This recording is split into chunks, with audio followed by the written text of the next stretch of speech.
একদিন এক নারী তার স্বামীর গাড়ি থেকে ট্যাবলেট নিতে গিয়ে নিচে একটি অদ্ভুত জিনিস খুঁজে পায়, একটি খেলনা বানরের মাথা। এটা দেখে তার মনে হয় সে যেন আগে কোথাও এটি দেখেছে। সে সকালে ঘটে যাওয়া একটি ঘটনার কথা মনে করে। অফিসে যাওয়ার সময় হঠাৎ একটি ছোট ছেলে তার গাড়ির সামনে চলে আসে।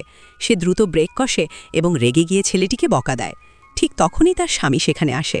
কিন্তু আশ্চর্য ব্যাপারে, ছেলেটি কিছু বলতে যাচ্ছিল তখন তার মা তাড়াতাড়ি তার মুচে বাফরে টাকি নিয়ে চলে যায়। এতে নারীটি অবাক হয়ে যায়। পরে সে মনে করে ছেলেটির মায়ের ব্যাগে একটি খেলনা বানর ঝুলছিল। তখন তার সন্দেহ হয় তার স্বামীর সাথে ওই মহিলার কোনো গোপন সম্পর্ক আছে।